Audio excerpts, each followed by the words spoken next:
ਖਬਰਾਂ ਦੇ ਬੁਲੇਟਿਨ ਦੇ ਸਪਾਂਸਰ ਨੇ ਰੀਅਲਟਰ ਗੁਰਜਤਿੰਦਰ ਸਿੰਘ ਰੰਧਾਵਾ। ਹਰ ਤਰ੍ਹਾਂ ਦੀ ਪ੍ਰਾਪਰਟੀ ਖਰੀਦਣ ਤੇ ਵੇਚਣ ਲਈ ਤੁਸੀਂ ਕਾਲ ਕਰ ਸਕਦੇ ਹੋ। ਸਤਿ ਸ਼੍ਰੀ ਅਕਾਲ ਜੀ, ਤੁਸੀਂ ਦੇਖ ਰਹੇ ਹੋ ਪੰਜਾਬ ਮਿਲ USA TV ਤੇ ਮੈਂ ਸੁਰਭੀ। ਖਬਰਾਂ ਦੇ ਇਸ ਬੁਲੇਟਿਨ 'ਚ ਬਹੁਤ-ਬਹੁਤ ਸਵਾਗਤ। ਪੇਸ਼ ਆਨ ਦੇਸ਼ ਤੇ ਵਿਦੇਸ਼ ਨਾਲ ਜੁੜੀਆਂ ਹੋਈਆਂ ਕੁਝ ਖਾਸ ਖਬਰਾਂ। ਰੱਦ ਹੋਣਗੇ ਵੀਜ਼ੇ, ਪ੍ਰਵਾਸੀ ਵਿਦਿਆਰਥੀਆਂ ਖਿਲਾਫ ਟਰੰਪ ਸਰਕਾਰ ਦਾ ਇੱਕ ਹੋਰ ਸਖਤ ਕਦਮ।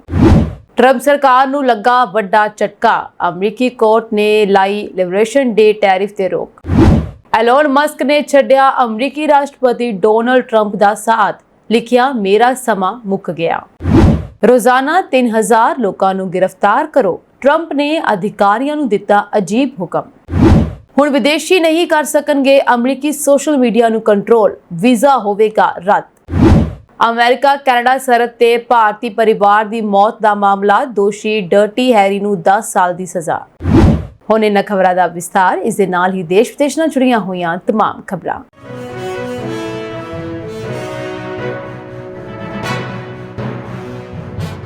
ਅਮਰੀਕੀ ਸਰਕਾਰ ਨੇ ਚੀਨੀ ਵਿਦਿਆਰਥੀਆਂ ਤੇ ਸ਼ਿਕੰਜਾ ਕੱਸਣ ਵੱਲ ਇੱਕ ਵੱਡਾ ਕਦਮ ਚੁੱਕਿਆ ਅਤੇ ਉਹਨਾਂ ਦੇ ਵੀਜ਼ੇ ਰੱਦ ਕਰਨ ਦੀ ਪ੍ਰਕਿਰਿਆ ਸ਼ੁਰੂ ਕਰਨ ਦਾ ਐਲਾਨ ਕੀਤਾ ਹੈ। ਖਾਸ ਕਰਕੇ ਉਹ ਵਿਦਿਆਰਥੀ ਜਿਨ੍ਹਾਂ ਦੇ ਚੀਨੀ ਕਮਿਊਨਿਸਟ ਪਾਰਟੀ ਯਾਨੀ CCP ਨਾਲ ਸੰਬੰਧ ਹਨ ਜਾਂ ਜੋ ਸੰਵੇਦਨਸ਼ੀਲ ਖੇਤਰਾਂ ਵਿੱਚ ਪੜ ਰਹੇ ਹਨ, ਹੁਣ ਅਮਰੀਕੀ ਜਾਂਚ ਏਜੰਸੀਆਂ ਦੇ ਰਡਾਰ ਤੇ ਹਨ। ਵਿਦੇਸ਼ ਮੰਤਰੀ ਮਾਰਕੋ ਰੂਬੀਓ ਨੇ ਟਵੀਟ ਕੀਤਾ, ਅਮਰੀਕਾ ਚੀਨੀ ਵਿਦਿਆਰਥੀਆਂ ਦੇ ਵੀਜ਼ੇ ਰੱਦ ਕਰਨਾ ਸ਼ੁਰੂ ਕਰ ਦੇਵੇਗਾ, ਖਾਸ ਕਰਕੇ ਉਹ ਜੋ CCP ਨਾਲ ਜੁੜੇ ਹੋਏ ਹਨ ਜਾਂ ਜੋ ਰਣਨੀਤਿਕ ਤੌਰ ਤੇ ਮਹੱਤਵਪੂਰਨ ਵਿਸ਼ਿਆਂ ਵਿੱਚ ਪੜ ਰਹੇ ਹਨ। ਉਹਨਾਂ ਨੇ ਇਹ ਵੀ ਕਿਹਾ ਕਿ ਵਿਦੇਸ਼ ਵਿਭਾਗ ਇਸ ਪ੍ਰਕਿਰਿਆ ਨੂੰ ਤੇਜ਼ੀ ਨਾਲ ਅੱਗੇ ਵਧਾਏਗਾ। ਇਹ ਕਦਮ ਅੰਤਰਰਾਸ਼ਟਰੀ ਵਿਦਿਆਰਥੀਆਂ ਤੇ ਲਗਾਮ ਲਗਾਉਣ ਲਈ ਟਰੰਪ ਪ੍ਰਸ਼ਾਸਨ ਦੀ ਰਣਨੀਤੀ ਦਾ ਹਿੱਸਾ ਹੈ। ਹਾਲ ਹੀ ਦੇ ਵਿੱਚ ਅੰਤਰਰਾਸ਼ਟਰੀ ਵਿਦਿਆਰਥੀਆਂ ਲਈ ਵੀਜ਼ਾ ਇੰਟਰਵਿਊ ਲਈ ਨਵੀਆਂ ਨਿਯੁਕਤੀਆਂ ਨੂੰ ਰੋਕ ਦਿੱਤਾ ਗਿਆ ਸੀ। ਨਾਲ ਹੀ ਵਿਦੇਸ਼ ਵਿਭਾਗ ਹੁਣ ਵਿਦਿਆਰਥੀਆਂ ਦੀਆਂ ਸੋਸ਼ਲ ਮੀਡੀਆ ਗਤੀਵਿਧੀਆਂ ਦੀ ਡੂੰਘਾਈ ਦੇ ਨਾਲ ਜਾਂਚ ਲਈ ਨਵੇਂ ਦਿਸ਼ਾ ਨਿਰਦੇਸ਼ ਤਿਆਰ ਕਰ ਰਿਹਾ ਹੈ। ਅਕੈਡਮਿਕ ਸਾਲ 2023 ਤੇ 24 ਦੇ ਦੌਰਾਨ 2.7 ਲੱਖ ਤੋਂ ਵੱਧ ਚੀਨੀ ਵਿਦਿਆਰਥੀ ਅਮਰੀਕਾ ਵਿੱਚ ਪੜ ਰਹੇ ਸਨ, ਜੋ ਕਿ ਕੁੱਲ ਅੰਤਰਰਾਸ਼ਟਰੀ ਵਿਦਿਆਰਥੀਆਂ ਦਾ ਲਗਭਗ 1/4 ਹਿੱਸਾ ਹੈ। ਨਵੇਂ ਕਦਮਾਂ ਨੇ ਚੀਨ ਤੋਂ ਆਉਣ ਵਾਲੇ ਵਿਦਿਆਰਥੀਆਂ ਦੀਆਂ ਚਿੰਤਾਵਾਂ ਵਧਾ ਦਿੱਤੀਆਂ ਹਨ। ਵਿਦੇਸ਼ੀ ਵਿਦਿਆਰਥੀਆਂ ਲਈ ਪਹਿਲਾਂ ਹੀ ਅਨਿਸ਼ਚਿੰਤਤਾ ਦਾ ਮਾਹੌਲ ਹੈ, ਹੁਣ ਹੋਰ ਸਖਤ ਨਿਯਮਾਂ ਨੇ ਉਹਨਾਂ ਨੂੰ ਦੁਚਿੱਤੀ ਵਿੱਚ ਪਾ ਦਿੱਤਾ ਹੈ। ਇਸ ਫੈਸਲੇ ਨੇ ਵਿਦਿਆਰਥੀਆਂ ਦੇ ਮਨ ਦੇ ਵਿੱਚ ਡਰ ਪੈਦਾ ਕਰ ਦਿੱਤਾ ਹੈ ਕਿ ਜੇਕਰ ਉਹ ਅਮਰੀਕਾ ਤੋਂ ਬਾਹਰ ਚਲੇ ਜਾਂਦੇ ਹਨ ਤਾਂ ਉਹ ਦੁਬਾਰਾ ਵਾਪਸ ਨਹੀਂ ਆ ਸਕਣਗੇ।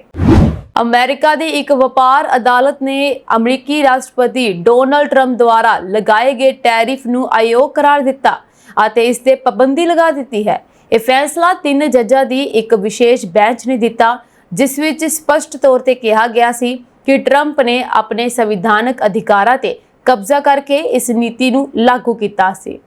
ਟਰੰਪ ਪ੍ਰਸ਼ਾਸਨ ਨੇ 2 ਅਪ੍ਰੈਲ 2025 ਨੂੰ ਲਿਬਰੇਸ਼ਨ ਡੇ ਦੇ ਮੌਕੇ ਤੇ ਇੱਕ ਨਵੀਂ ਵਪਾਰ ਨੀਤੀ ਦਾ ਐਲਾਨ ਕੀਤਾ ਸੀ, ਜਿਸ ਤਹਿਤ ਅਮਰੀਕਾ ਆਉਣ ਵਾਲੇ ਲਗਭਗ ਸਾਰੇ ਵਿਦੇਸ਼ੀ ਸਮਾਨ ਤੇ 10% ਤੋਂ 145% ਤੱਕ ਭਾਰੀ ਡਿਊਟੀ ਲਗਾਈ ਗਈ ਸੀ। ਇਸ ਨੀਤੀ ਦਾ ਵਿਸ਼ੇਸ਼ ਨਿਸ਼ਾਨਾ ਉਹ ਦੇਸ਼ ਸਨ ਜਿਨ੍ਹਾਂ ਦਾ ਅਮਰੀਕਾ ਦੇ ਨਾਲ ਉੱਚ ਵਪਾਰ ਸਰਪਲਸ ਹੈ, ਜਿਵੇਂ ਕਿ ਚੀਨ ਅਤੇ ਯੂਰੋਪੀਅਨ ਯੂਨੀਅਨ। ਇਸ ਦੇ ਇਲਾਵਾ ਅਦਾਲਤ ਨੇ ਆਪਣੇ ਫੈਸਲੇ ਵਿੱਚ ਕਿਹਾ ਹੈ ਕਿ ਰਾਸ਼ਟਰਪਤੀ ਅੰਤਰਰਾਸ਼ਟਰੀ ਐਮਰਜੈਂਸੀ ਆਰਥਿਕ ਸ਼ਕਤੀਆਂ ਐਕਟ ਦੀ ਵਰਤੋਂ ਕਰਕੇ ਸਿਰਫ ਉਦੋਂ ਹੀ ਟੈਰਿਫ ਲਗਾ ਸਕਦੇ ਹਨ ਜਦੋਂ ਦੇਸ਼ ਲਈ ਕੋਈ ਅਸਾਧਾਰਨ ਅਤੇ ਅਸਲ ਐਮਰਜੈਂਸੀ ਖਤਰਾ ਹੋਵੇ। ਜੱਜਾਂ ਨੇ ਸਪਸ਼ਟ ਕੀਤਾ ਹੈ ਕਿ ਅਜਿਹੀ ਧਮਕੀ ਨਾ ਤਾਂ ਘੋਸ਼ਿਤ ਕੀਤੀ ਗਈ ਸੀ ਅਤੇ ਨਾ ਹੀ ਪ੍ਰਮਾਣਿਤ ਕੀਤੀ ਗਈ ਸੀ। ਇਸ ਲਈ ਇਹ ਕਦਮ ਨਾ ਸਿਰਫ ਕਾਨੂੰਨ ਦੇ ਵਿਰੁੱਧ ਹੈ, ਸਗੋਂ ਅਮਰੀਕੀ ਸੰਵਿਧਾਨ ਦੀ ਉਲੰਘਣਾ ਵੀ ਹੈ। ਅਦਾਲਤ ਨੇ 2 ਅਪ੍ਰੈਲ ਦੇ ਟਰੰਪ ਦੇ ਕਾਰਜਕਾਰੀ ਆਦੇਸ਼ਾਂ ਨੂੰ ਵੀ ਰੱਦ ਕਰ ਦਿੱਤਾ, ਜਿਸ ਤਹਿਤ ਭਾਰੀ ਟੈਰਿਫ ਲਗਾਏ ਗਏ ਸਨ। ਅਦਾਲਤ ਨੇ ਇਹ ਵੀ ਕਿਹਾ ਹੈ ਕਿ ਕਾਂਗਰਸ ਨੇ ਕਦੇ ਵੀ ਰਾਸ਼ਟਰਪਤੀ ਨੂੰ ਅਜਿਹੇ ਵਿਆਪਕ ਵਪਾਰਕ ਬਦਲਾਅ ਕਰਨ ਲਈ ਅਸੀਮਿਤ ਸ਼ਕਤੀ ਨਹੀਂ ਦਿੱਤੀ। ਵਾਈਟ ਹਾਊਸ ਦੀ ਅਦਾਲਤ ਦੇ ਇਸ ਫੈਸਲੇ ਤੇ ਪ੍ਰਤੀਕਿਰਿਆ ਤਿੱਖੀ ਸੀ। ਬੁਲਾਰੇ ਨੇ ਕਿਹਾ ਕਿ ਨਿਆਂਪਾਲਿਕਾ ਨੂੰ ਰਾਸ਼ਟਰੀ ਐਮਰਜੈਂਸੀ ਸਥਿਤੀਆਂ ਵਿੱਚ ਕਾਰਜਕਾਰੀ ਦੇ ਫੈਸਲਿਆਂ ਵਿੱਚ ਦਖਲ ਨਹੀਂ ਦੇਣਾ ਚਾਹੀਦਾ। ਉਹਨਾਂ ਨੇ ਇਹ ਵੀ ਕਿਹਾ ਕਿ ਚੁਣੇ ਹੋਏ ਜੱਜਾਂ ਨੂੰ ਇਹ ਫੈਸਲਾ ਕਰਨ ਦਾ ਅਧਿਕਾਰ ਨਹੀਂ ਹੈ ਕਿ ਕਿਹੜੀ ਐਮਰਜੈਂਸੀ ਨੂੰ ਕਿਵੇਂ ਹੱਲ ਕਰਨਾ ਹੈ। ਵਾਈਟ ਹਾਊਸ ਨੇ ਸੰਕੇਤ ਦਿੱਤਾ ਹੈ ਕਿ ਉਹ ਇਸ ਫੈਸਲੇ ਵਿਰੁੱਧ ਹਾਈ ਕੋਰਟ ਵਿੱਚ ਅਪੀਲ ਕਰੇਗਾ। ਇਸ ਦੇ ਨਾਲ ਹੀ ਵਪਾਰ ਮਾਹਰਾਂ ਦਾ ਮੰਨਣਾ ਹੈ ਕਿ ਇਹ ਫੈਸਲਾ ਰਾਸ਼ਟਰਪਤੀ ਦੇ ਵਪਾਰਕ ਅਧਿਕਾਰਾਂ ਦੀਆਂ ਸੀਮਾਵਾਂ ਨਿਰਧਾਰਿਤ ਕਰਨ ਵਿੱਚ ਇੱਕ ਮੀਲ ਪੱਥਰ ਸਾਬਤ ਹੋ ਸਕਦਾ ਹੈ। ਟੈਸਲਾ ਤੇ ਸਪੇਸਐਕਸ ਦੇ ਮੁਖੀ ਐਲੋਨ ਮਸਕ ਅਤੇ ਡੋਨਾਲਡ ਟਰੰਪ ਦੀ ਯਾਰੀ ਹੁਣ ਟੁੱਟ ਗਈ ਹੈ। ਜੀ ਹਾਂ, ਟੈਸਲਾ ਦੇ ਮੁਖੀ ਨੇ ਐਲਾਨ ਕੀਤਾ ਹੈ ਕਿ ਉਹ ਅਮਰੀਕੀ ਸਰਕਾਰ ਵਿੱਚ ਵਿਸ਼ੇਸ਼ ਸਰਕਾਰੀ ਕਰਮਚਾਰੀ ਦੇ ਤੌਰ ਤੇ 130 ਦਿਨਾਂ ਦਾ ਕਾਰਜਕਾਲ ਖਤਮ ਕਰ ਰਹੇ ਹਨ।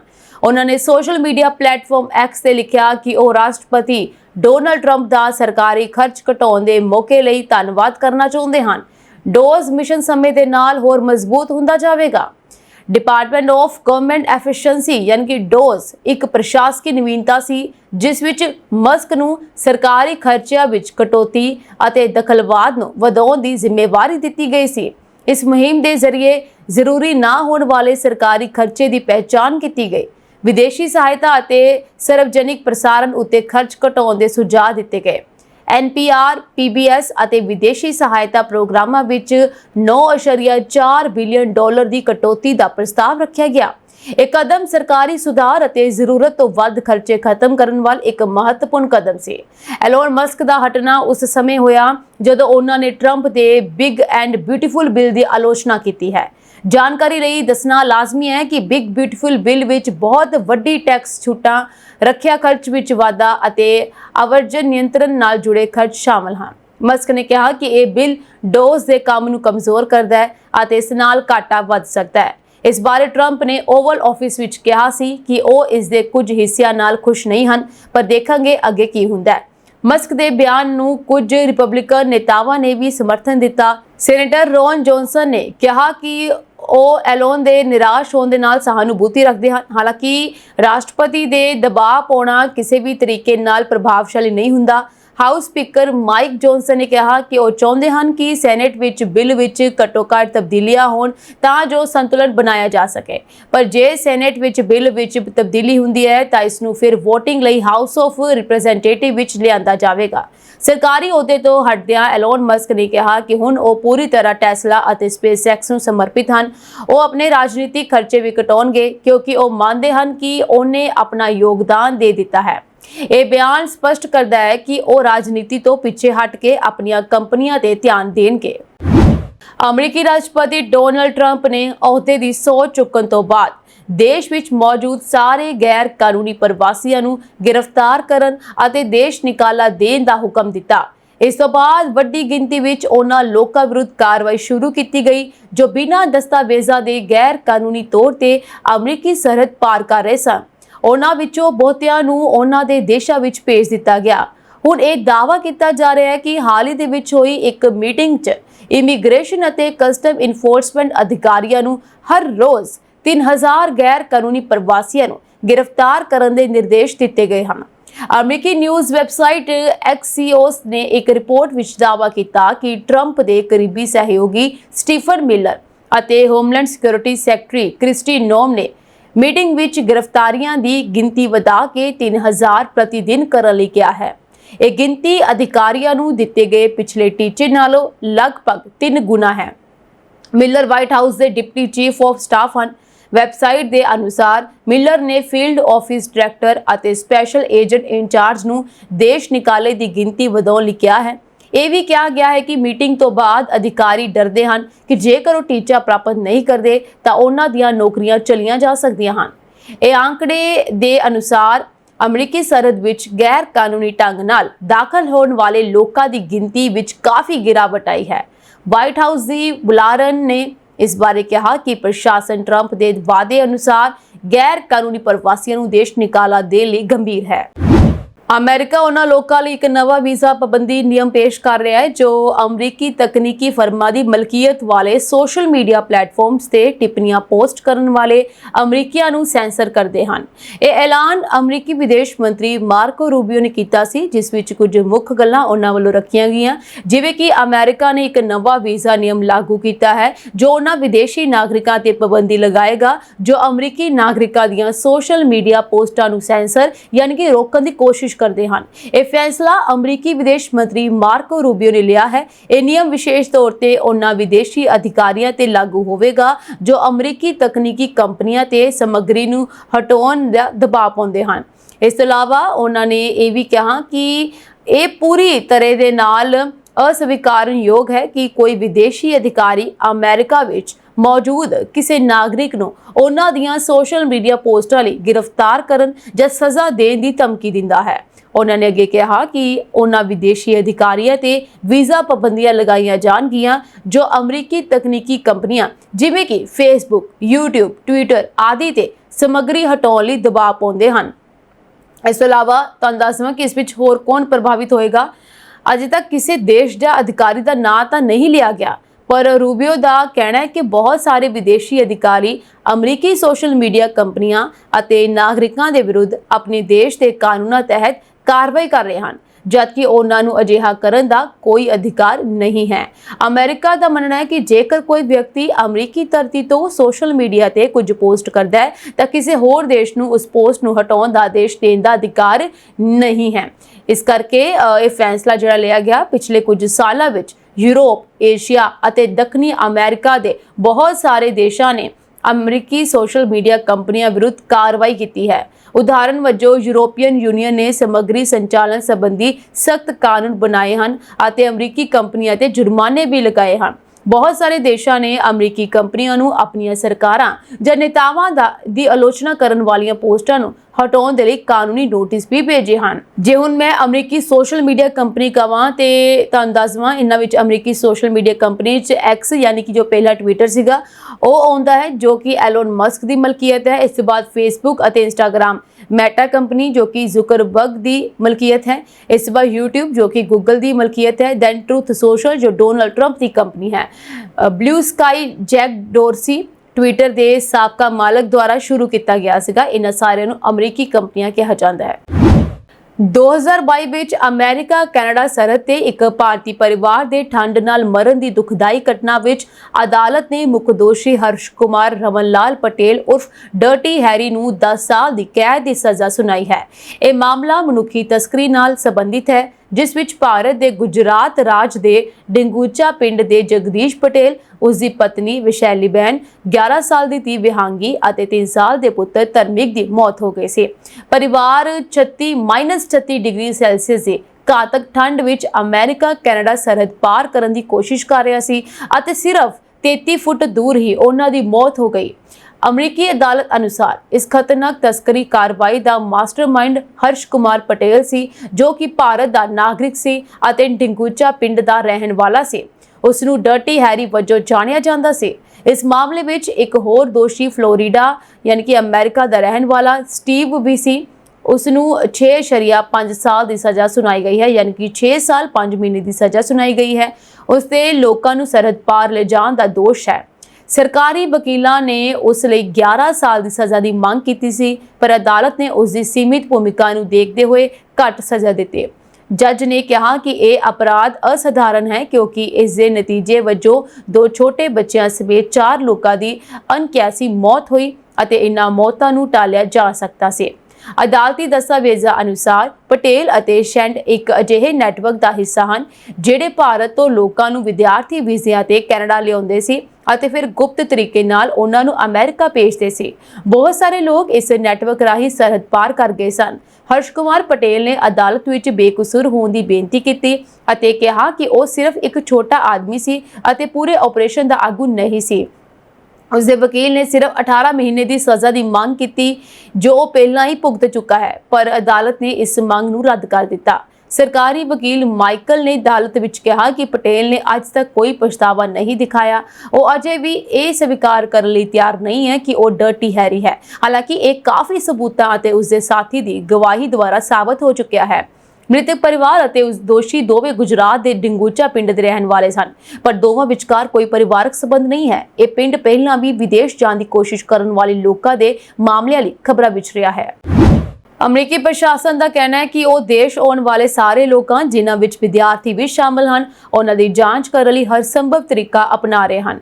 ਇਹ ਬਿਆਨ ਉਹਨਾਂ ਰਿਪੋਰਟਾਂ ਵਿਚਕਾਰ ਆਇਆ ਹੈ ਕਿ ਟਰੰਪ ਪ੍ਰਸ਼ਾਸਨ ਵਿਦੇਸ਼ਾਂ ਵਿੱਚ ਆਪਣੇ ਦੂਤਘਰਾਂ ਅਤੇ ਕੌਂਸੂਲੇਟਸ ਨੂੰ ਨਵੇਂ ਵਿਦਿਆਰਥੀ ਵੀਜ਼ਾ ਲਈ ਇੰਟਰਵਿਊ ਰੋਕਣ ਦਾ ਆਦੇਸ਼ ਦੇ ਰਿਹਾ ਹੈ, ਕਿਉਂਕਿ ਬਿਨੈਕਾਰ ਦੇ ਸੋਸ਼ਲ ਮੀਡੀਆ ਖਾਤਿਆਂ ਦੀ ਤਸਦੀਕ ਲਾਜ਼ਮੀ ਕਰਨ ਦੀ ਯੋਜਨਾ ਹੈ। ਅਮਰੀਕੀ ਡਿਜੀਟਲ ਅਖਬਾਰ ਪੋਲੀਟਿਕੋ ਵਿੱਚ ਪ੍ਰਕਾਸ਼ਿਤ ਇੱਕ ਰਿਪੋਰਟ ਵਿੱਚ ਕਿਹਾ ਗਿਆ ਕਿ ਟਰੰਪ ਪ੍ਰਸ਼ਾਸਨ ਅਮਰੀਕਾ ਵਿੱਚ ਪੜ੍ਹਾਈ ਲਈ ਅਰਜ਼ੀ ਦੇਣ ਵਾਲੇ ਸਾਰੇ ਵਿਦੇਸ਼ੀ ਵਿਦਿਆਰਥੀਆਂ ਦੇ ਸੋਸ਼ਲ ਮੀਡੀਆ ਖਾਤਿਆਂ ਦੀ ਜਾਂਚ ਕਰਨ ਦੀ ਪ੍ਰਕਿਰਿਆ ਨੂੰ ਲਾਜ਼ਮੀ ਬਣਾਉਣ ਤੇ ਵਿਚਾਰ ਕਰ ਰਿਹਾ ਹੈ। ਰਿਪੋਰਟ ਵਿੱਚ ਕਿਹਾ ਗਿਆ ਹੈ ਕਿ ਅਜਿਹੀ ਜ਼ਰੂਰੀ ਜਾਂਚ ਦੀ ਤਿਆਰੀ ਦੇ ਮੱਦੇਨਜ਼ਰ ਪ੍ਰਸ਼ਾਸਨ ਅਮਰੀਕੀ ਦੂਤਘਰਾਂ ਅਤੇ ਕੌਂਸੂਲੇਟਸ ਨੂੰ ਵਿਦਿਆਰਥੀ ਵੀਜ਼ਾ ਬਿਨੇਕਾਰਾਂ ਲਈ ਨਵੇਂ ਇੰਟਰਵਿਊ ਤੈਅ ਕਰਨ ਤੋਂ ਰੋਕਣ ਦਾ ਆਦੇਸ਼ ਦੇ ਰਿਹਾ ਹੈ।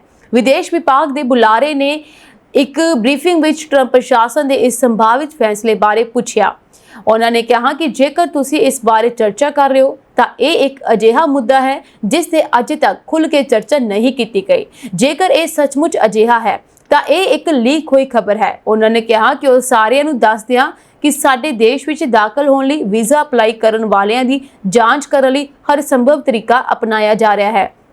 ਉਹਨਾਂ ਨੇ ਵੀ ਕਿਹਾ ਕਿ ਹਰੇਕ ਪ੍ਰਭੂ ਸੱਤਾ ਸੰਪੰਨ ਦੇਸ਼ ਨੂੰ ਇਹ ਜਾਣਨ ਦਾ ਅਧਿਕਾਰ ਹੈ ਕਿ ਕੌਣ ਆਉਣ ਦੀ ਕੋਸ਼ਿਸ਼ ਕਰ ਰਿਹਾ ਹੈ, ਉਹ ਕੌਣ ਹੈ, ਉਹ ਕਿਉਂ ਆਉਣਾ ਚਾਹੁੰਦਾ ਹੈ, ਉਹ ਕੀ ਕਰ ਰਿਹਾ ਹੈ। ਇਸ ਤੋਂ ਇਲਾਵਾ ਬਰੂਸ ਨੇ ਕਿਹਾ ਕਿ ਇਸ ਲਈ ਇਹ ਕੋਈ ਨਵੀਂ ਗੱਲ ਨਹੀਂ ਹੈ ਅਤੇ ਅਸੀਂ ਇੱਥੇ ਕੌਣ ਆ ਰਹੇ ਹਾਂ ਇਸ ਦਾ ਮੁਲਾਂਕਣ ਕਰਨ ਲਈ ਹਰ ਸੰਭਵ ਤਰੀਕੇ ਦੀ ਵਰਤੋਂ ਕਰਦੇ ਰਹਾਂਗੇ, ਭਾਵੇਂ ਉਹ ਵਿਦਿਆਰਥੀ ਹਨ ਜਾਂ ਕੋਈ ਹੋਰ।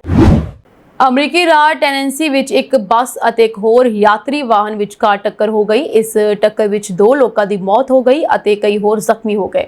ਅਧਿਕਾਰੀਆਂ ਨੇ ਜਾਣਕਾਰੀ ਦਿੱਤੀ ਹੈ। ਟੈਨੈਂਸੀ ਹਾਈਵੇ ਪੈਟਰੋਲ ਦੇ ਇੱਕ ਬਿਆਨ ਅਨੁਸਾਰ ਇਹ ਹਾਦਸਾ ਸੋਮਵਾਰ ਸ਼ਾਮ ਨੂੰ ਮੈਡੀਸਨ ਕਾਉਂਟੀ ਦੇ ਇੱਕ ਹਾਈਵੇ ਤੇ ਹੋਇਆ। Tenancy department of safety and homeland security ਦੇ ਵਿਸ਼ੇਸ਼ ਏਜੰਟ ਅਤੇ ਬੁਲਾਰੇ ਜੇਸਨ ਪੈਕ ਦੇ ਅਨੁਸਾਰ ਘੱਟੋ-ਘੱਟ 2 ਲੋਕਾਂ ਦੀ ਮੌਤ ਹੋਈ ਹੈ। ਮੈਡੀਸਨ ਕਾਉਂਟੀ ਫਾਇਰ ਡਿਪਾਰਟਮੈਂਟ ਵੱਲੋਂ ਸੋਸ਼ਲ ਮੀਡੀਆ ਤੇ ਕੀਤੀ ਗਈ ਇੱਕ ਪੋਸਟ ਦੇ ਅਨੁਸਾਰ ਇਸ ਘਟਨਾ ਵਿੱਚ ਲਗਭਗ 40 ਲੋਕ ਜ਼ਖਮੀ ਹੋਏ ਹਨ, ਜਿਨ੍ਹਾਂ ਵਿੱਚੋਂ 27 ਲੋਕਾਂ ਨੂੰ ਹਸਪਤਾਲ ਵਿੱਚ ਦਾਖਲ ਕਰਵਾਇਆ ਗਿਆ। ਬੱਸ ਸੰਚਾਲਨ ਕੰਪਨੀ ਦੇ ਬੁਲਾਰੇ ਨੇ ਇੱਕ ਮੀਡੀਆ ਸੰਗਠਨ ਨੂੰ ਦੱਸਿਆ ਕਿ ਬੱਸ 32 ਯਾਤਰੀਆਂ ਦੇ ਨਾਲ ਮੈਂਫਿਸ ਤੋਂ ਨੈਸ਼ਵਿਲ ਜਾ ਰਹੀ ਸੀ। ਉਹਨਾਂ ਨੇ ਕਿਹਾ ਹਸਪਤਾਲ ਵਿੱਚ ਦਾਖਲ ਜ਼ਿਆਦਾਤਰ ਲੋਕਾਂ ਨੂੰ ਛੁੱਟੀ ਦੇ ਦਿੱਤੀ ਗਈ ਹੈ। ਟੋਰਾਂਟੋ ਅਤੇ ਨਾਲ ਲੱਗਦੇ ਇਲਾਕਿਆਂ ਵਿੱਚ ਭਾਰਤੀ ਕਾਰੋਬਾਰੀਆਂ ਨੂੰ ਨਿਸ਼ਾਨਾ ਬਣਾਉਣ ਦਾ ਸਿਲਸਿਲਾ ਲਗਾਤਾਰ ਜਾਰੀ ਹੈ ਅਤੇ ਸਕਾਰਬਰੋ ਵਿਖੇ ਪਿਛਲੇ ਦਿਨੀ ਅੱਗ ਲਾ ਕੇ ਫੂਕਿਆ ਦੂਜਾ ਰੈਸਟੋਰੈਂਟ ਵੀ ਭਾਰਤੀ ਪਰਿਵਾਰ ਦਾ ਦੱਸਿਆ ਜਾ ਰਿਹਾ ਹੈ, ਜੋ ਸਿਰਫ ਇੱਕ ਹਫ਼ਤਾ ਪਹਿਲਾਂ ਹੀ ਖੁੱਲਿਆ ਸੀ। ਟੋਰਾਂਟੋ ਪੁਲਿਸ ਦਾ ਮੰਨਣਾ ਹੈ ਕਿ ਦੋਹਾਂ ਵਾਰਦਾਤਾਂ ਨੂੰ ਇੱਕੋ ਗਿਰੋਹ ਨੇ ਅੰਜਾਮ ਦਿੱਤਾ ਹੈ। ਕੈਨੇਡੀ ਰੋਡ ਨੇੜੇ ਲਾਰੈਂਸ ਐਵੇਨਿਊ ਈਸਟ ਵਿਖੇ ਸਥਿਤ ਸਾਜ਼ ਇੰਡੀਅਨ ਕਿਊਜ਼ੀਨ ਨੂੰ ਅੱਗ ਲਾਉਣ ਵਾਲੇ 24 ਘੰਟੇ ਬਾਅਦ ਮੁੜ ਪਰਤੇ ਅਤੇ ਇਸੇ ਇਲਾਕੇ ਵਿੱਚ ਮੌਜੂਦ BC ਰੈਸਟੋਰੈਂਟ ਨੂੰ ਅੱਗ ਲਗਾ ਦਿੱਤੀ। ਪੁਲਿਸ ਮੁਤਾਬਕ 2 ਨਕਾਬਪੋਸ਼ ਸ਼ੱਕੀ ਦਰਵਾਜ਼ਾ ਤੋੜ ਕੇ ਅੰਦਰ ਦਾਖਲ ਹੋਏ ਅਤੇ ਬਲਨਸ਼ੀਲ ਪਦਾਰਥ ਦੀ ਵਰਤੋਂ ਕਰਦਿਆਂ ਅੱਗ ਲਗਾ ਕੇ ਇੱਕ ਸਿਲਵਰ ਕਲਰ SUV ਵਿੱਚ ਫਰਾਰ ਹੋ ਗਏ। ਟੋਰਾਂਟੋ ਪੁਲਿਸ ਦੀ ਕਾਂਸਟੇਬਲ ਨੇ ਦੱਸਿਆ ਕਿ ਵਾਰਦਾਤ ਦੌਰਾਨ ਕੋਈ ਜ਼ਖਮੀ ਨਹੀਂ ਹੋਇਆ। ਉਧਰ ਰੈਸਟੋਰੈਂਟ ਮਾਲਕ ਦੇ ਵਕੀਲ ਰਾਜੇਸ਼ ਕੁਮਾਰ ਨੇ ਸਿਟੀ ਨਿਊਜ਼ ਨਾਲ ਗੱਲਬਾਤ ਕਰਦੇ ਅਗਜ਼ਨੀ ਦੀਆਂ ਵਾਰਦਾਤਾਂ ਨੂੰ ਕਾਇਰਾਨਾ ਹਰਕਤ ਕਰਾਰ ਦਿੱਤਾ। ਉਹਨਾਂ ਨੇ ਕਿਹਾ ਅਸਲ ਵਿੱਚ ਇਹ ਕਿਸੇ ਕਾਰੋਬਾਰ ਉੱਤੇ ਹਮਲਾ ਨਹੀਂ, ਸਗੋਂ ਭਾਈਚਾਰੇ ਦੀ ਸੁਰੱਖਿਆ ਅਤੇ ਵਿਸ਼ਵਾਸ ਨੂੰ ਢਾਹ ਲਾਉਣ ਵਾਲੀ ਹਰਕਤ ਹੈ। ਰਾਜੇਸ਼ ਕੁਮਾਰ ਨੇ ਅੱਗੇ ਕਿਹਾ ਕਿ ਸਾਜ਼ ਰੈਸਟੋਰੈਂਟ ਕਈ ਵਰ੍ਹਿਆਂ ਤੋਂ ਸਥਾਨਕ ਭਾਈਚਾਰੇ ਦੀ ਸੇਵਾ ਕਰ ਰਿਹਾ ਹੈ ਅਤੇ BC ਨੂੰ ਖੁੱਲਿਆ ਹਲੇ ਕੁਝ ਹੀ ਦਿਨ ਹੋਏ ਸਨ। ਅਜਿਹੀਆਂ ਅਪਰਾਧਕ ਸਰਗਰਮੀਆਂ ਵਾਸਤੇ ਕੈਨੇਡਾ ਵਿੱਚ ਕੋਈ ਥਾਂ ਨਹੀਂ ਹੈ। ਉਧਰ ਟੋਰਾਂਟੋ ਪੁਲਿਸ ਨੇ 2 ਸ਼ੱਕੀਆਂ ਅਤੇ ਉਹਨਾਂ ਵੱਲੋਂ ਵਰਤੀ ਗੱਡੀ ਦੀਆਂ ਤਸਵੀਰਾਂ ਜਾਰੀ ਕਰ ਦਿੱਤੀਆਂ, ਜੋ ਸੰਭਾਵਤ ਤੌਰ ਤੇ ਹੋਂਡਾ CR-V ਹੋ ਸਕਦੀ ਹੈ। ਹਾਲ ਹੀ ਵਿੱਚ ਈਰਾਨ ਗਏ 3 ਭਾਰਤੀ ਲਾਪਤਾ ਹੋ ਗਏ ਹਨ। ਇਨ੍ਹਾਂ ਭਾਰਤੀ ਨਾਗਰਿਕਾਂ ਦੇ ਪਰਿਵਾਰਾਂ ਨੇ ਭਾਰਤੀ ਦੂਤਘਰ ਨੂੰ ਉਹਨਾਂ ਦੇ ਲਾਪਤਾ ਹੋਣ ਬਾਰੇ ਸੂਚਿਤ ਕੀਤਾ ਹੈ। ਪਰਿਵਾਰਾਂ ਦੀ ਬੇਨਤੀ ਤੇ ਭਾਰਤੀ ਦੂਤਘਰ ਨੇ ਤੁਰੰਤ ਇਸ ਮਾਮਲੇ ਬਾਰੇ ਤਹਿਰਾਨ ਵਿੱਚ ਈਰਾਨੀ ਅਧਿਕਾਰੀਆਂ ਨੂੰ ਸੂਚਿਤ ਕਰ ਦਿੱਤਾ ਹੈ। ਇਸ ਮਾਮਲੇ ਵਿੱਚ ਈਰਾਨ ਵਿੱਚ ਭਾਰਤੀ ਦੂਤਘਰ ਨੇ ਈਰਾਨੀ ਪ੍ਰਸ਼ਾਸਨ ਨੂੰ ਸਪਸ਼ਟ ਤੌਰ ਤੇ ਕਿਹਾ ਹੈ ਕਿ ਲਾਪਤਾ ਭਾਰਤੀ ਨਾਗਰਿਕਾਂ ਨੂੰ ਜਲਦੀ ਤੋਂ ਜਲਦੀ ਲੱਭ ਲਿਆ ਜਾਵੇ ਅਤੇ ਉਹਨਾਂ ਦੀ ਸੁਰੱਖਿਆ ਯਕੀਨੀ ਬਣਾਈ ਜਾਵੇ। ਭਾਰਤੀ ਦੂਤਘਰ ਨੇ ਇਹ ਵੀ ਦੱਸਿਆ ਹੈ ਕਿ ਉਹ ਲਾਪਤਾ ਲੋਕਾਂ ਦੇ ਪਰਿਵਾਰਾਂ ਦੇ ਨਾਲ ਲਗਾਤਾਰ ਸੰਪਰਕ ਵਿੱਚ ਹਨ ਅਤੇ ਉਹਨਾਂ ਨੂੰ ਇਸ ਮਾਮਲੇ ਵਿੱਚ ਕੀਤੀ ਜਾ ਰਹੀ ਕਾਰਵਾਈ ਬਾਰੇ ਹਰ ਅਪਡੇਟ ਦੇ ਰਹੇ ਹਨ। ਭਾਰਤੀ ਦੂਤਘਰ ਨੇ ਕਿਹਾ ਕਿ ਅਸੀਂ ਇਸ ਮਾਮਲੇ ਨੂੰ ਜ਼ੋਰਦਾਰ ਢੰਗ ਨਾਲ ਉਠਾਇਆ ਹੈ ਅਤੇ ਈਰਾਨੀ ਸਰਕਾਰ ਨੂੰ ਇਨ੍ਹਾਂ ਭਾਰਤੀ ਨਾਗਰਿਕਾਂ ਨੂੰ ਤੁਰੰਤ ਲੱਭਣ ਲਈ ਜ਼ਰੂਰੀ ਕਦਮ ਚੁੱਕਣ ਦੀ ਬੇਨਤੀ ਕੀਤੀ ਹੈ। ਭਾਰਤ ਸਰਕਾਰ ਨੇ ਇਸ ਘਟਨਾ ਬਾਰੇ ਚਿੰਤਾ ਪ੍ਰਗਟ ਕੀਤੀ ਹੈ ਤੇ ਉਮੀਦ ਕੀਤੀ ਜਾ ਰਹੀ ਹੈ ਕਿ ਇਹ ਨਾਗਰਿਕ ਜਲਦੀ ਹੀ ਲੱਭ ਲਏ ਜਾਣਗੇ। ਇਸ ਤੋਂ ਇਲਾਵਾ ਦੂਤਘਰ ਨੇ ਸਪਸ਼ਟ ਨਹੀਂ ਕੀਤਾ ਕਿ 3 ਭਾਰਤੀ ਈਰਾਨ ਵਿੱਚ ਕਦੋਂ ਅਤੇ ਕਿੱਥੇ ਲਾਪਤਾ ਹੋਏ ਸਨ। ਮੀਡੀਆ ਰਿਪੋਰਟਾਂ ਅਨੁਸਾਰ ਇਹ ਸਾਰੇ ਨੌਜਵਾਨ ਪੰਜਾਬ ਦੇ ਵੱਖ-ਵੱਖ ਜ਼ਿਲ੍ਹਿਆਂ ਦੇ ਵਸਨੀਕ ਹਨ। ਉਹ 11 ਮਈ ਨੂੰ ਤਹਿਰਾਨ ਪਹੁੰਚੇ ਸਨ ਅਤੇ ਉਦੋਂ ਤੋਂ ਹੀ ਲਾਪਤਾ ਹਨ। ਪਰਿਵਾਰਕ ਮੈਂਬਰਾਂ ਅਨੁਸਾਰ ਇੱਕ ਟਰੈਵਲ ਏਜੰਟ ਨੇ ਉਹਨਾਂ ਨੂੰ ਆਸਟ੍ਰੇਲੀਆ ਭੇਜਣ ਦਾ ਵਾਅਦਾ ਕੀਤਾ ਅਤੇ ਈਰਾਨ ਵਿੱਚ ਰਿਹਾਇਸ਼ ਦਾ ਪ੍ਰਬੰਧ ਕੀਤਾ, ਪਰ ਈਰਾਨ ਪਹੁੰਚਣ ਤੋਂ ਬਾਅਦ ਉਹਨਾਂ ਦਾ ਕੋਈ ਪਤਾ ਨਹੀਂ ਲੱਗ ਸਕਿਆ। ਗੈਰ ਕਾਨੂੰਨੀ ਪ੍ਰਵਾਸੀਆਂ ਦੇ ਮੁੱਦੇ ਤੇ ਬੰਗਲਾਦੇਸ਼ ਅਤੇ ਭਾਰਤ ਵਿਚਾਲੇ ਤਣਾਅ ਦੀ ਸਥਿਤੀ ਪੈਦਾ ਹੋ ਗਈ ਹੈ। ਭਾਰਤ ਨੇ ਗੈਰ ਕਾਨੂੰਨੀ ਬੰਗਲਾਦੇਸ਼ੀ ਨਾਗਰਿਕਾਂ ਨੂੰ ਵਾਪਸ ਭੇਜਣਾ ਸ਼ੁਰੂ ਕਰ ਦਿੱਤਾ ਹੈ, ਪਰ ਭਾਰਤ ਬੰਗਲਾਦੇਸ਼ ਸਰਹੱਦ ਤੇ ਜ਼ੀਰੋ ਲਾਈਨ ਤੇ 13 ਲੋਕ ਫਸੇ ਹੋਏ ਹਨ। ਇਹ ਸਥਿਤੀ ਬੰਗਲਾਦੇਸ਼ੀ ਸੀਮਾ ਸੁਰੱਖਿਆ ਬਲ ਵੱਲੋਂ ਉਹਨਾਂ ਨੂੰ ਦਾਖਲ ਹੋਣ ਤੋਂ ਇਨਕਾਰ ਕਰਨ ਅਤੇ ਭਾਰਤ ਵੱਲੋਂ ਉਹਨਾਂ ਨੂੰ ਵਾਪਸ ਲੈਣ ਤੋਂ ਇਨਕਾਰ ਕਰਨ ਕਾਰਨ ਪੈਦਾ ਹੋਈ ਹੈ। ਕੁਝ ਸਮੇਂ ਤੋਂ ਭਾਰਤ ਵੱਲੋਂ ਗੈਰ ਕਾਨੂੰਨੀ ਪ੍ਰਵਾਸੀਆਂ ਨੂੰ ਬੰਗਲਾਦੇਸ਼ ਵਾਪਸ ਭੇਜਣ ਦੀਆਂ ਕੋਸ਼ਿਸ਼ਾਂ ਕੀਤੀਆਂ ਜਾ ਰਹੀਆਂ ਹਨ।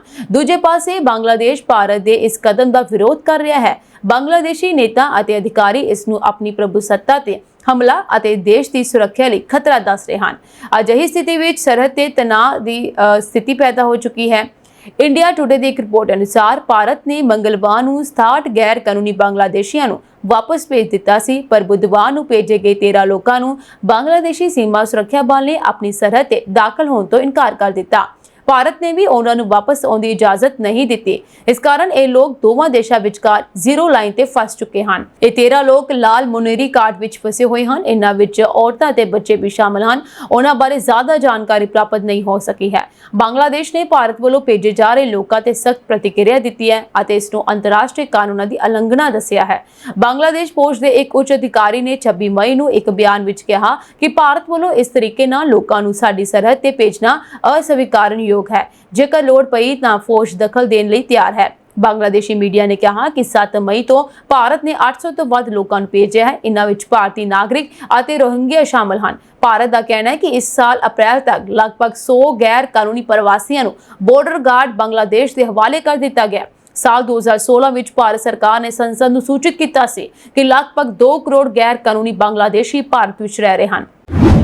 ਭਾਰਤ ਦੀ ਅੰਬ ਕੂਟਨੀਤੀ ਅੱਜਕੱਲ ਅੰਤਰਰਾਸ਼ਟਰੀ ਚਰਚਾਵਾਂ ਵਿੱਚ ਹੈ, ਕਿਉਂਕਿ ਭਾਰਤ ਨੇ ਆਪਣੇ ਬਿਹਤਰੀਨ ਅੰਬਾਂ ਦੀ ਪਹਿਲੀ ਖੇਪ ਅਮਰੀਕਾ ਦੀ ਥਾਂ ਸਾਊਦੀ ਅਰਬ ਦੇ ਸ਼ਾਹੀ ਪਰਿਵਾਰ ਨੂੰ ਭੇਜੀ ਹੈ।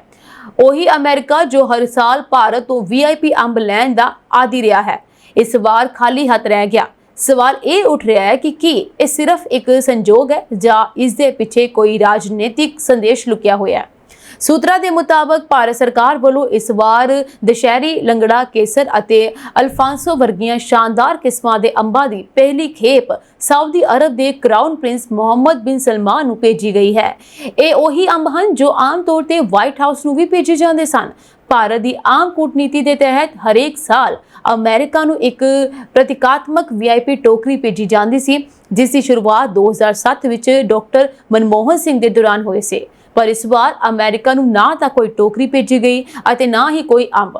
ਇਹ ਜਾਣਬੁੱਝ ਕੇ ਹੋਇਆ ਜਾਂ ਫਿਰ ਗਲਤੀ ਦੇ ਨਾਲ, ਇਹ ਵੀ ਇੱਕ ਸਵਾਲ ਹੈ। ਇਹ ਹੁਣ ਚਰਚਾ ਦਾ ਵਿਸ਼ਾ ਬਣ ਗਿਆ ਹੈ। ਦੂਜੇ ਪਾਸੇ ਜਦੋਂ ਭਾਰਤ ਨੇ ਅਮਰੀਕਾ ਨੂੰ ਅੰਬ ਭੇਜਣ ਦੀ ਵਪਾਰਕ ਕੋਸ਼ਿਸ਼ ਕੀਤੀ ਤਾਂ ਉੱਥੇ ਦੀਆਂ ਸਖਤ ਕਸਟਮ ਕਾਰਵਾਈਆਂ ਨੇ ਸਾਰੇ ਮਿਸ਼ਨ ਨੂੰ ਫੇਲ ਕਰ ਦਿੱਤਾ। ਮਈ 2025 ਵਿੱਚ ਅਮਰੀਕਾ ਨੇ ਭਾਰਤ ਤੋਂ ਭੇਜੇ ਗਏ 15 ਅੰਬਾਂ ਦੀ ਖੇਪ ਨੂੰ ਅਸਵੀਕਾਰ ਕਰ ਦਿੱਤਾ। ਕਾਰਨ ਸੀ PPQ-203 ਨਾਂ ਦੇ ਜ਼ਰੂਰੀ ਦਸਤਾਵੇਜ਼ ਵਿੱਚ ਗਲਤੀ। ਇਸ ਕਾਰਨ ਭਾਰਤ ਨੂੰ ਲਗਭਗ 4.3 ਕਰੋੜ ਦਾ ਨੁਕਸਾਨ ਝੱਲਣਾ ਪਿਆ। ਇਹ ਅੰਬ ਨਵੀਂ ਮੁੰਬਈ ਦੇ ਰੇਡੀਏਸ਼ਨ ਸੈਂਟਰ ਵਿੱਚ ਅਮਰੀਕੀ USDA ਅਧਿਕਾਰੀਆਂ ਦੀ ਨਿਗਰਾਨੀ ਹੇਠ ਪ੍ਰੋਸੈਸ ਕੀਤੇ ਗਏ ਸਨ, ਪਰ ਫਿਰ ਵੀ ਦਸਤਾਵੇਜ਼ੀ ਗਲਤੀਆਂ ਮਿਲੀਆਂ। PPQ-203 ਫਾਰਮ ਰੇਡੀਏਸ਼ਨ ਦੀ ਪੁਸ਼ਟੀ ਕਰਦਾ ਹੈ ਅਤੇ ਇਸ ਦੇ ਬਿਨਾਂ ਅਮਰੀਕਾ ਵਿੱਚ ਅੰਬਾਂ ਦੀ ਐਂਟਰੀ ਅਸੰਭਵ ਹੈ। ਅਮਰੀਕੀ ਅਧਿਕਾਰੀਆਂ ਨੇ 2 ਚੋਣਾਂ ਜਿੱਤੀਆਂ, ਜਾਂ ਤਾਂ ਖੇਪ ਨੂੰ ਨਸ਼ਟ ਕਰੋ ਜਾਂ ਵਾਪਸ ਭਾਰਤ ਭੇਜੋ। ਆਖਰਕਾਰ ਸਾਰੇ ਅੰਬ ਅਮਰੀਕਾ ਵਿੱਚ ਹੀ ਨਸ਼ਟ ਕਰ ਦਿੱਤੇ ਗਏ। ਵਿਸ਼ਲੇਸ਼ਕ ਮੰਨਦੇ ਹਨ ਕਿ ਸਾਊਦੀ ਨੂੰ ਅੰਬ ਭੇਜਣਾ ਅਤੇ ਅਮਰੀਕਾ ਨੂੰ ਪ੍ਰਤੀਕਾਤਮਕ ਅੰਬਾਂ ਤੋਂ ਵਾਂਝਾ ਰੱਖਣਾ ਭਾਰਤ ਦੀ ਬਦਲ ਰਹੀ ਰਣਨੀਤੀ ਤਰਜੀਹ ਨੂੰ ਦਰਸਾਉਂਦਾ ਹੈ। ਭਾਰਤ ਜਿੱਥੇ ਸਾਊਦੀ ਅਰਬ ਨਾਲ ਤੇਲ ਨਿਵੇਸ਼ ਅਤੇ ਇਸਲਾਮੀ ਦੁਨੀਆ ਵਿੱਚ ਕੂਟਨੀਤੀ ਵਧਾ ਰਿਹਾ ਹੈ, ਇਸ ਤੋਂ ਇਲਾਵਾ ਉੱਥੇ ਹੀ ਅਮਰੀਕਾ ਨਾਲ ਵੀਜ਼ਾ, ਡਿਜੀਟਲ ਡਾਟਾ ਅਤੇ ਪਾਕਿਸਤਾਨ ਨੀਤੀ ਨੂੰ ਲੈ ਕੇ ਤਣਾਅ ਬਣਿਆ ਹੋਇਆ ਹੈ। ਵਿਸ਼ਲੇਸ਼ਕਾਂ ਦਾ ਅਨੁਸਾਰ ਭਾਰਤ ਦੀ ਅੰਬ ਕੂਟਨੀਤੀ ਹੁਣ ਸਿਰਫ ਮਿਠਾਸ ਦੀ ਗੱਲ ਨਹੀਂ ਰਹੀ, ਇਹ ਹੁਣ ਰਣਨੀਤਿਕ ਤਰਜੀਹਾਂ ਅਤੇ ਵਪਾਰ ਕਾਬਲੀਅਤ ਦੀ ਕਸੌਟੀ ਬਣ ਚੁੱਕੀ ਹੈ। ਇਹ ਸਾਂਝੀ ਦੇਸ਼ ਤੇ ਵਿਦੇਸ਼ ਨਾਲ ਜੁੜੀਆਂ ਹੋਈਆਂ ਕੁਝ ਖਾਸ ਤੇ ਚੋਣਵੀਆਂ ਖਬਰਾਂ ਹੋਰ ਅਪਡੇਟਸ ਨਾਲ ਜੁੜੇ ਰਹਿਣ ਦੇ ਲਈ ਤੁਸੀਂ ਬਨੇ ਰਹੋ ਜੀ ਪੰਜਾਬ ਮਿਲੇ USA TV ਦੇ ਨਾਲ। ਤੁਹਾਡੇ ਸਭ ਦਾ ਬਹੁਤ ਬਹੁਤ ਧੰਨਵਾਦ।